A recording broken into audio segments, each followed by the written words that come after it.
இப்போ இடைக்கால பட்ஜெட் தாக்கல் பண்ண போறாங்க. அறநிலைத்துறை தரவா ஏதாவது புதிய அறிவிப்புகள் எதிர்பார்க்கலாமா இடைக்கால பட்ஜெட்ல? எதிர்கட்சியினர் அரண்டு போகின்ற அளவிற்கு அறிவிப்புகள் நிறைய இடம்பெறும்.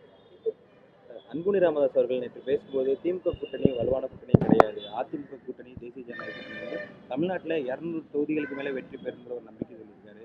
திமுக கூட்டணியில் ஆளே இல்லைங்கிற விமர்சனத்தையும் வச்சிருக்காரு. உடைந்த கட்சியின் ஒரு பாகமாக இருக்கின்ற அன்புமணி பேசுவதற்கெல்லாம் பதில் சொன்னால் சரியாக இருக்காது. முதல்வர் பொய் சொல்வதையே சொல்லியா இருக்காரு. 7% என்பது நாங்க இது பண்ணதுங்கிற மாதிரி எடப்பாடி பழனிசாமி பேசியிருக்காரு. எடப்பாடி பழனிசாமி ஹரிச்சந்திரனுக்கு அடுத்த வீட்டில் குடியிருந்தவர். அவர் வாயிலிருந்து உண்மை தவிர எதுவுமே வராது. பொய்யிலே பிறந்து பொய்யிலே வளர்ந்த புலவர் பெருமான் தான் எடப்பாடி பழனிசாமி. அவருடைய கட்சியிலிருந்து தற்போது வெளியேறி இருக்கின்ற நம்முடைய கூப்பா கிருஷ்ணன், செங்கோட்டையன் போன்றவரிடம் கேட்டால் அவருடைய வண்டவாளம் தண்டவாளம் தெரியும். கருத்து கேட்க சென்றவர்களை நீங்க ஆட்களை வைத்து அடிச்சிட்டீங்கன்னு ஆதவர்ஜுனாவும் நிர்மல்குமார் அவர் சொல்றதை நீ அப்படியே பேசக்கூடாது.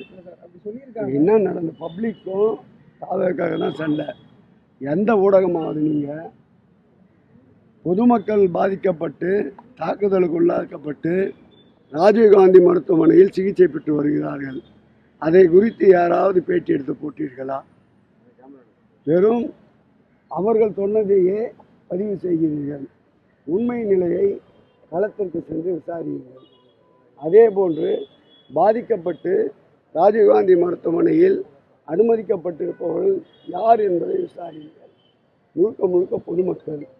இது பொதுமக்களுக்கும் அந்த இயக்கத்தை சார்ந்த அந்த கட்சியை சார்ந்தவர்களுக்கும் இடையே ஏற்பட்ட மோதல். எப்படி பனையூரிலே பிரச்சனைகள் மோதல்கள் தொடர்ந்து கொண்டிருக்கின்றதோ அதே போன்ற ஒரு மோதல் தீர விசாரித்து உண்மையை மக்களுக்கு தெரிவிங்க. குறிப்பாக சென்னையில் வந்து வர சட்டப்பேரவை தேர்தலில் எல்லா கட்சியுமே சென்னையில் வெற்றி பெறுவதற்கு வந்து ரொம்ப மூலமாக இருக்காங்க. சென்னையில் திமுகவின் இருவர்ண கொடிதான் பட்டொலி வீசி பறக்கும். கிழக்கு சூரியன் உதிக்கின்ற இடம். ஆகவே சூரியனை சின்னமாக கொண்டிருக்கின்ற இந்த இயக்கம்தான் சுடரொளி வீசி பறக்கும். செயின்ட் ஜார்ஜ் கோட்டை என்னாலும் எங்கள் முதல்வர் வசம். அது எந்த சக்தியாலும் தடுக்கும். சென்னையில் அனைத்து தொகுதியிலுமே திமுக 22 தொகுதிகளிலும் மாண்புமிகு முதலமைச்சர் அவர்களுடைய வெற்றி கொடிதான் பறக்கும். பாமகவுடைய பிரிவுக்கான திமுக தான்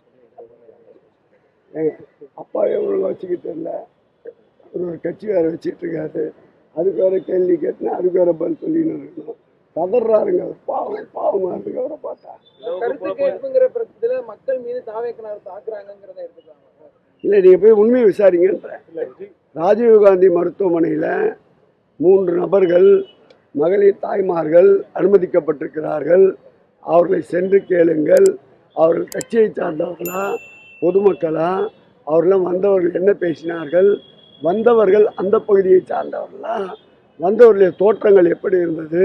இதையெல்லாம் அவர்களும் விசாரித்து உண்மையை வெளிக்கொண்டு வருங்கள்.